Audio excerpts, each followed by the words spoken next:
आज के लेक्चर में हम लोग डिस्कस करेंगे पत्र लेखन,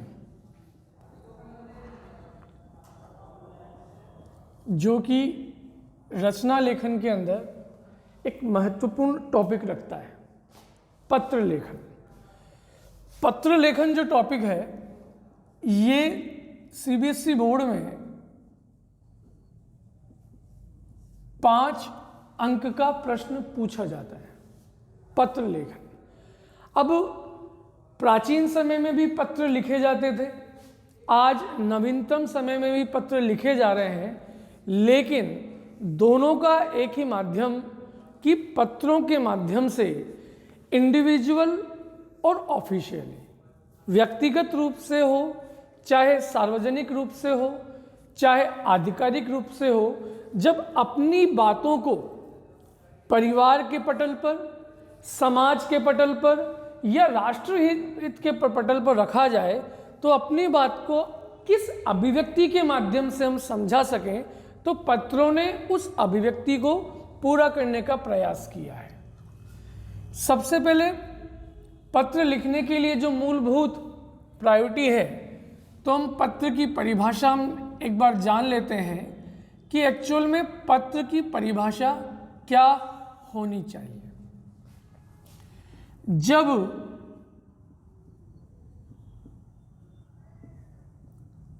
कोई मानव व्यक्तिगत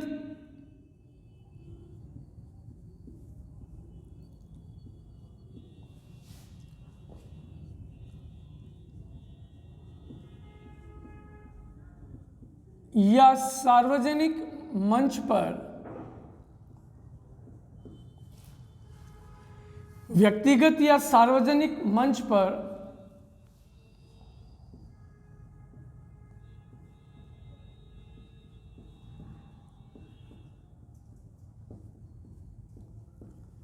आधिकारिक रूप से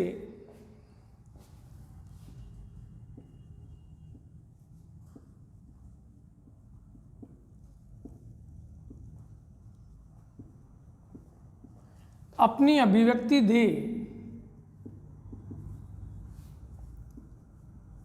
अपनी अभिव्यक्ति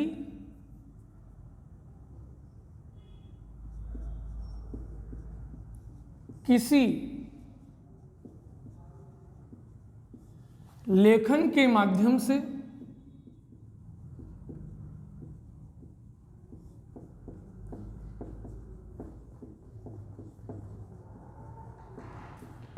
देना चाहे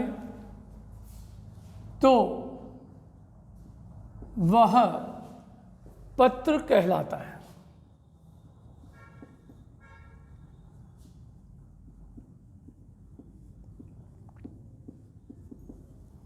तो वह पत्र कहलाता है। इसके बाद पत्रों के प्रकारों पर हम प्रकाश डालेंगे कि पत्रों के प्रकार क्या हैं। पत्र बेसिकली 2 प्रकार के होते हैं।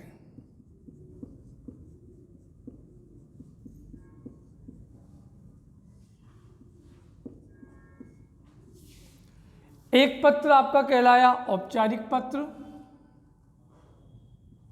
वहीं दूसरा पत्र है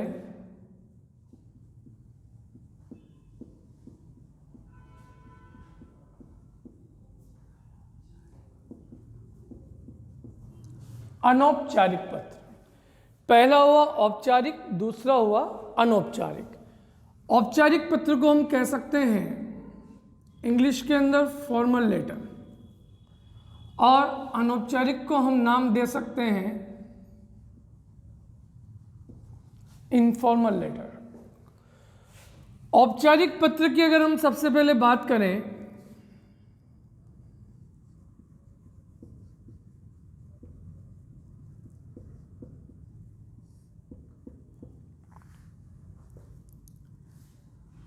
जब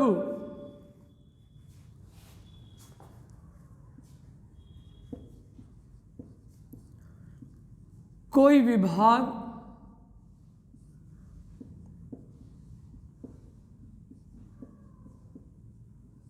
कार्यालय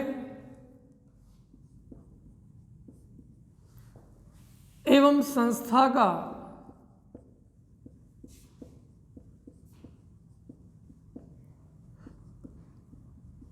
अधिकारी किसी दूसरे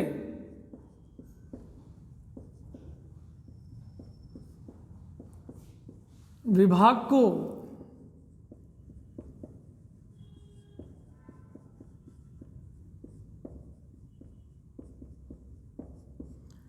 आधिकारिक रूप से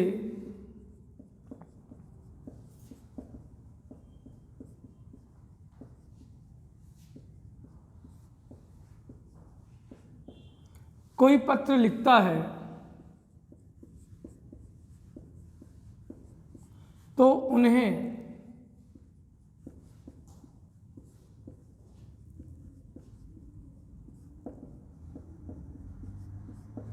औपचारिक पत्रों की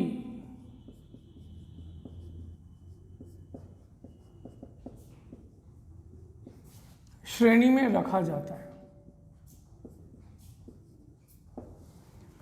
कि कोई भी विभाग, कोई भी डिपार्टमेंट हो, चाहे वो निजी विभाग हो या सरकारी विभाग हो या गैर सरकारी विभाग हो या अर्ध सरकारी सेमी गवर्नमेंट का विभाग हो, जब एक डिपार्टमेंट के द्वारा किसी दूसरे डिपार्टमेंट को, एक ऑफिस के द्वारा दूसरे ऑफिस को, एक इंस्टीट्यूट के द्वारा दूसरे इंस्टीट्यूट को जिस तरह का कोई आधिकारिक पत्र लिखा जाए या किसी अधिकारी के द्वारा कोई पत्र लिखा जाता है, तो इस प्रकार के पत्रों को हम औपचारिक पत्रों का नाम दे सकते हैं। इनमें मुख्यतः सबसे पहले है प्रार्थना पत्र, जिसको हम एप्लीकेशन राइटिंग कहते हैं। इसमें किसी भी शैक्षणिक संस्था का नाम आ सकता है।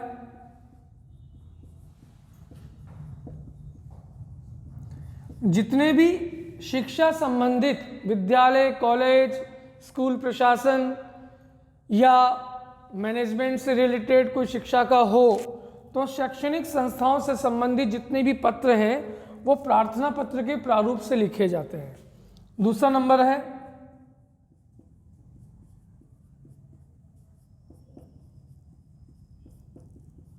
कार्यालय पत्र। विभाग टू विभाग, कार्यालय टू कार्यालय, जब एक पर्टिकुलर किसी लेटर पैड पे कोई चीज जाती हो, तो department to department, office to office, institute to institute जब कोई पत्र होते हैं, इस प्रकार के पत्रों को हम कार्यालय पत्र का नाम दे सकते हैं। तीसरे नंबर पर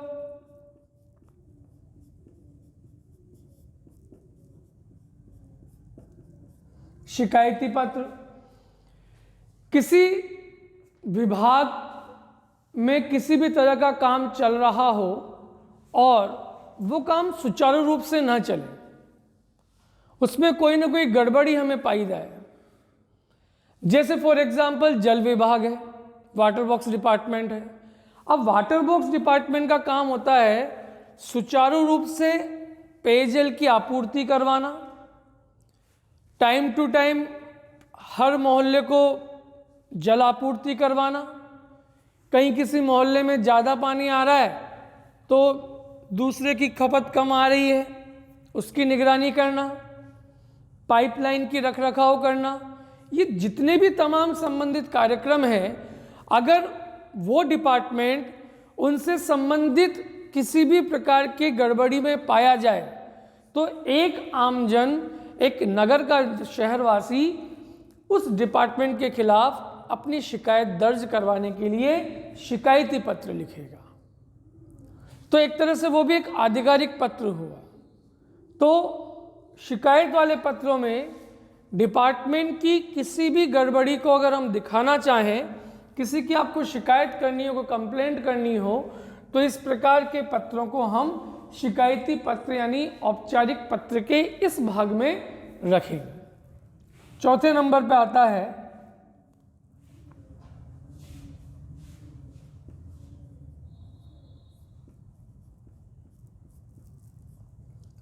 आवेदन पत्र, बायोडाटा देना। टाइम्स ऑफ इंडिया एक बहुत बड़ा समाचार पत्र है और कई कार्यालय इसके अलग अलग सिटीज़ में है। राजस्थान पत्रिका, दैनिक भास्कर, या किसी भी कंपनी का हम नाम ले लें, माइक्रोसॉफ्ट कंपनी है, रेजोनेंस है, एलन है, या और भी कोई दूसरी कंपनीज, वोडाफोन ले लें। तो तमाम कंपनियों के अंदर जब कोई वैकेंसीज निकलती है, कब कोई पद रिक्त होता है, तो उस रिक्त पद की भरने के लिए हम कोई आवेदन देते हैं। हमने अपनी बात को रखना चाहा कि मुझे इस पद के लिए मैं अपनी बात को रखना चाह रहा हूँ और अगर आप इच्छुक हैं तो मुझे इस पद के लिए नॉमिनेट कर सकते हैं, नामित कर सकते हैं। तो मैं अपनी डिटेल्स इस प्रकार से आपको प्रेषित कर रहा हूँ। तो उन वैकेंसीज को फुलफिल करने के लिए हम लोग आवेदन पत्र का नाम लिखते हैं। तो आवेदन पत्र भी औपचारिक पत्र का ही एक भाग माना जाता है। तो औपचारिक पत्र का मतलब हुआ जब आधिकारिक रूप से ऑफिशियली विभाग के द्वारा या किसी कार्यालय के द्वारा, किसी अधिकारी के द्वारा जब किसी दूसरे विभागीय अधिकारी को कोई पत्र लिखा जाए तो इस प्रकार के पत्रों को हम आधिकारिक भाषा में औपचारिक पत्र का नाम देंगे। इसमें पहला प्रार्थना पत्र हुआ, दूसरा आपका कार्यालयी पत्र हुआ, तीसरा अपना शिकायती पत्र हुआ, चौथा आवेदन पत्र हुआ। ठीक है। नेक्स्ट इसके बाद में है अनौपचारिक पत्र। ये आप लोगों ने 9th क्लास में पढ़ा है, लेकिन जब हम पत्रों की बात कर रहे हैं तो छोटा सा इंट्रोडक्शन हम अनौपचारिक का भी देख लेते हैं। अनौपचारिक का नाम स्पष्ट हो रहा है इनफॉर्मल लेटर, नहीं है या किसी सार्वजनिकता की हमें आवश्यकता नहीं कि हम अपनी बात को एक सार्वजनिक मंच पर जाकर कहने की कोशिश करें। आपको अगर मान लो किसी मित्र को अपनी बात रखनी हो और 10 आदमी के सामने रखें तो ये मूर्खता वाली बात है। तो अनौपचारिक पत्र में व्यक्तिगत रूप से पत्र लिखे जाते हैं।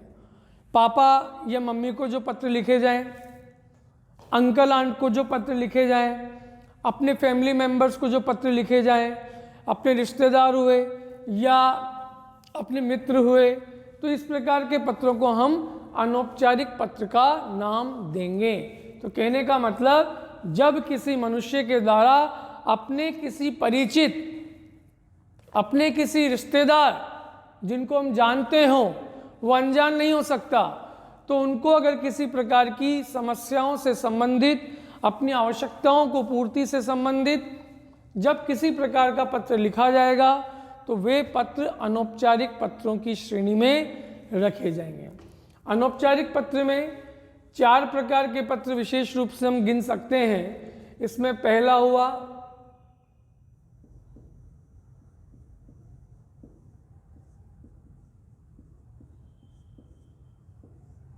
बधाई पत्र, कॉन्ग्रेचुलेटिंग। हम अपने मित्र को उसके पास होने पर बधाई दे रहे हैं।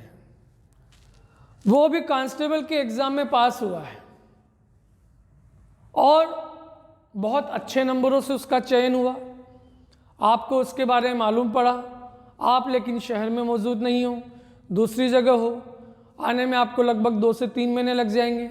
लेकिन अगर फ़ोन अगर हमारा बंद हो, सब कुछ नहीं हो, तो हम उनको पत्र लिखकर भी बधाई दे सकते हैं। तो जितने भी शुभकामनाओं से संबंधित, जितने भी बधाई से संबंधित जो पत्र आएंगे, उन पत्रों को हम बधाई पत्र का नाम देंगे। दूसरे नंबर पे हम लिख सकते हैं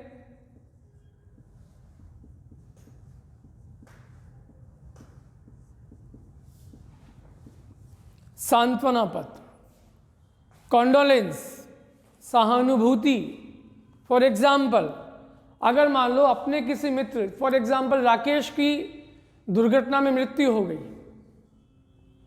और मेरे इस मित्र की दुर्घटना से मृत्यु होने पर जैसे ही मुझे मालूम पड़ा या वो दुर्घटनाग्रस्त हो गया हो, तो मैं वहाँ पर अपनी सहानुभूति दिखाने के लिए कि भगवान उसकी आत्मा को शांति दे, वो जल्दी स्वस्थ हो, गेट वेल सून, इस प्रकार के पत्रों को हम सांत्वना पत्रों की श्रेणी में रखना चाहेंगे।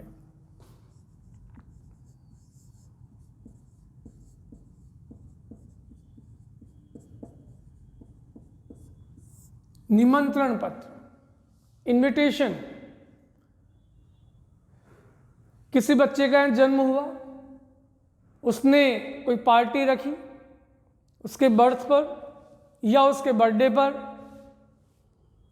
इस प्रकार के इनविटेशन जो लेटर्स होंगे उनको भी हम अनौपचारिक पत्र की श्रेणी में ही रखना चाहेंगे। एंड 4th नंबर पे सलाह पत्र।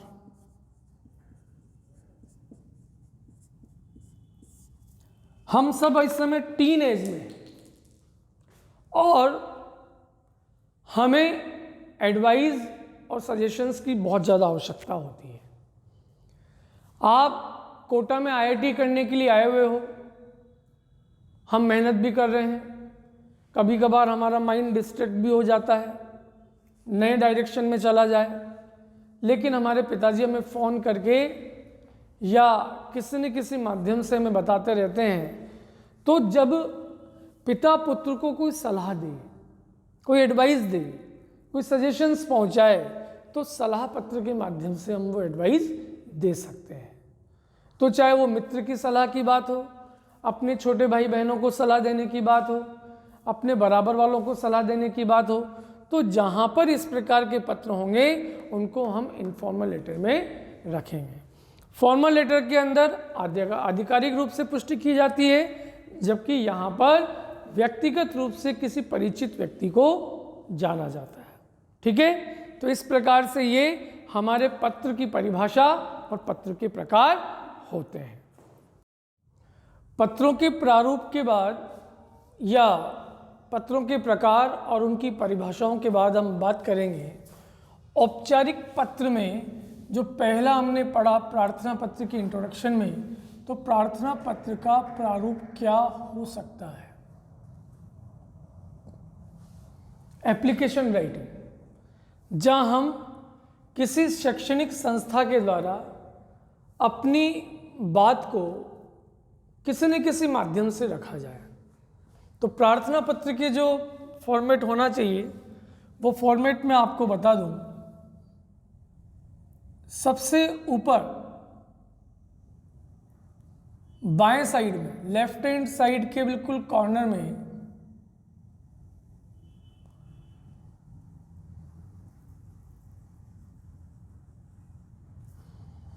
सेवा में, इसके बाद एक लाइन का गैप, ठीक है, यह लिखोगे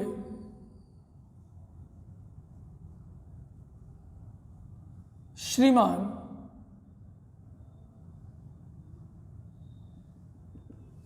यहां आएगा पद का नाम,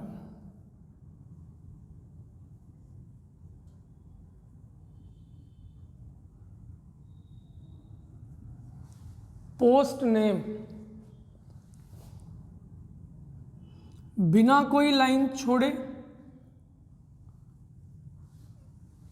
पद के बाद आएगा जो व्यक्ति जिस संस्था में है उस संस्था का नाम,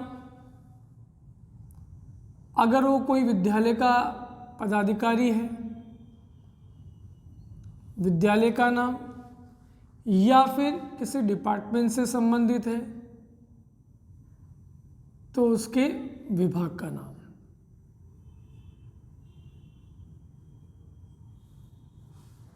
ठीक है, श्रीमान, उसके बाद में ये नाम, यहां आएगा कोमा, फिर यहां आएगा कोमा, दोनों जगह। तीसरे नंबर पे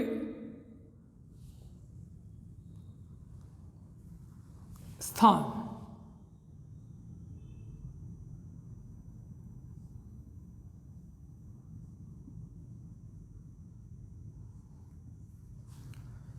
श्रीमान प्रधानाचार्य जी, श्रीमान कक्षा अध्यापक महोदय, श्रीमान पीटीआई महोदय, लेखाधिकारी महोदय, विद्यालय या शैक्षणिक संस्था के अंदर या उस विभाग के अंदर जो अधिकारी जिस पोस्ट पर है उस पोस्ट का नाम हमें सबसे पहले लिखना होगा और जस्ट उसके बाद में कॉमा लग जाएगा। दूसरे नंबर पे उस संस्था का नाम, जिस संस्था में कार्यरत है, विद्यालय तो विद्यालय का नाम, कोचिंग कॉलेज जो भी है उसका नाम, डिपार्टमेंट तो डिपार्टमेंट का नाम, इसके बाद फिर कोमा, जगह, Resonance Adventures private limited, Kota Rajasthan. Branches तो कई जगह हो सकती है, तो जिस स्थान की बात की जा रही हो वहां पर इस प्रकार प्रार्थना पत्र में देखा जाएगा। चौथे नंबर पर बिना कोई स्पेस दिए हुए ये आएगी दिनांक, जिस दिन पत्र लिखा जा रहा है उस दिन की दिनांक। Is it clear? फिर इसके बाद में एक लाइन का गैप यहां दोगे आप, जहां पर मैंने एरो का निशान लगाया है इसका मतलब है कि वहां पर हमें स्पेस देना है। विषय, विषय अर्थात subject. It is really important for a formal letter. औपचारिक पत्र में विषय अपने आप में बहुत बड़ा महत्व रखता है, क्योंकि पूरे मैटर को बहुत कम लोग पढ़ पाते हैं, लेकिन जो मैक्सिमम होते हैं वो विषय को देखकर ही पहचान लेते हैं कि किस सब्जेक्ट से संबंधित बात रखी जा रही है। तो वहां आएगा आपका सब्जेक्ट। ठीक है, विषय हुआ। जो भी विषय है जो आपके प्रश्न पत्र में दिया हुआ है वो प्रश्न पत्र का मुख्य विषय लिखने के बाद अंत में लिखेंगे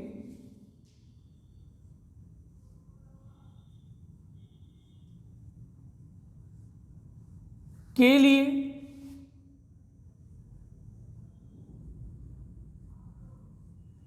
हेतु,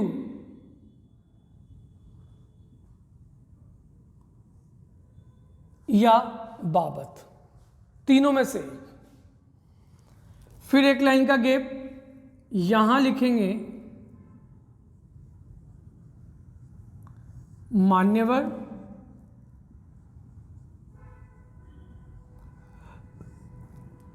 या मान्यवरा, या फिर इनकी जगह लिखेंगे महोदय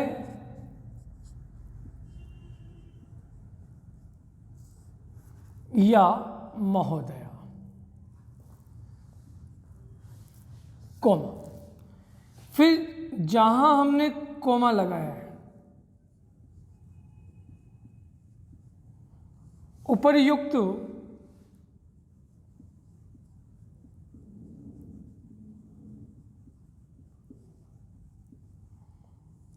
विषयांतर्गत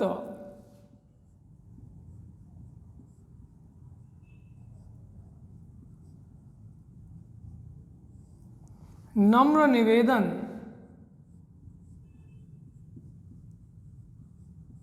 है कि, इसके बाद जो भी मैटर हमें उस विषय को समझाने के लिए विस्तृत रूप में लिखना हो, ये मेन बॉडी कहलाती है। 2 से 3 लाइन, 4 लाइन, 5 लाइन, जितना भी हम समझा सकें वो लिखने के बाद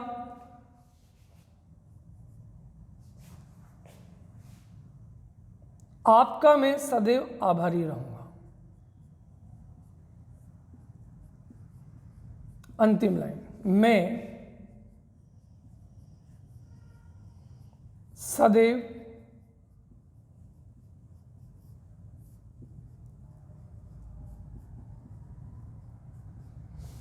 आभारी रहूंगा। इसके बाद में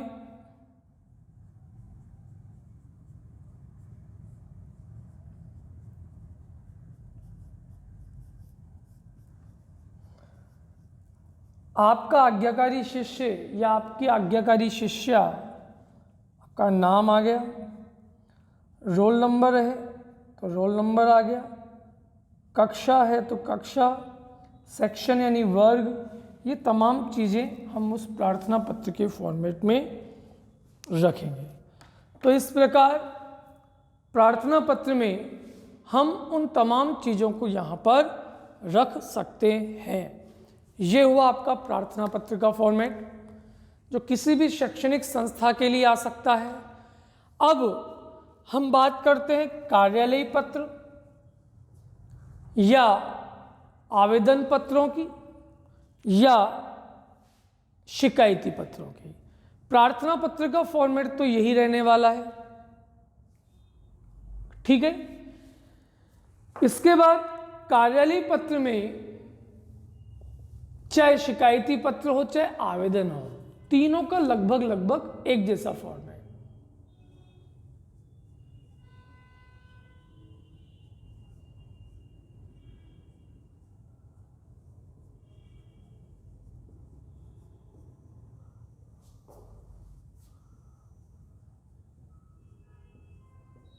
तीनों का लगभग एक जैसा फॉर्मेट।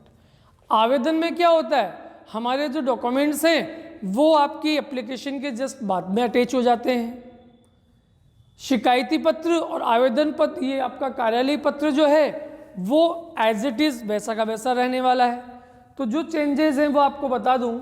सबसे पहला चेंजेस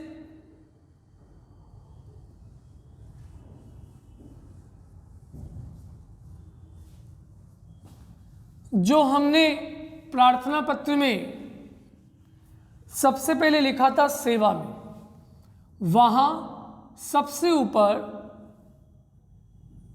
आएगा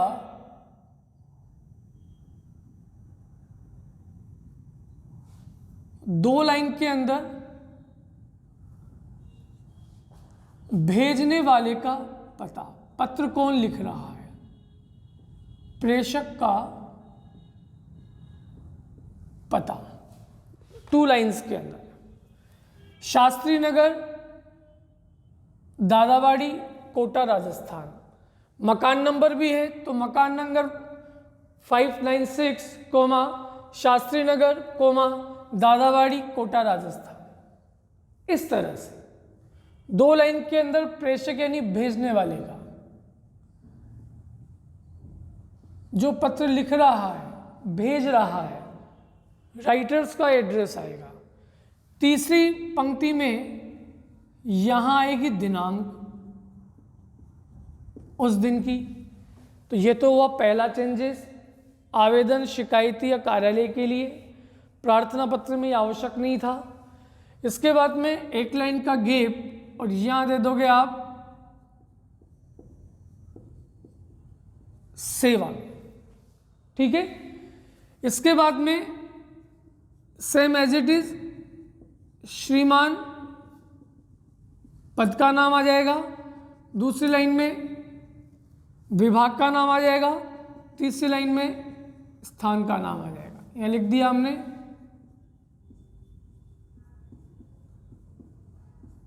पद का नाम यहां दे दिया, विभाग या कार्यालय या संस्था का नाम, और स्थान का नाम। 3 चीजें। विषय एज इट इज रहेगा, मान्यवर मान्यवरा जो इस पोस्ट पे उसके अकॉर्डिंग एज इट इज है। यहां पर जो है इसकी जगह आ जाएगा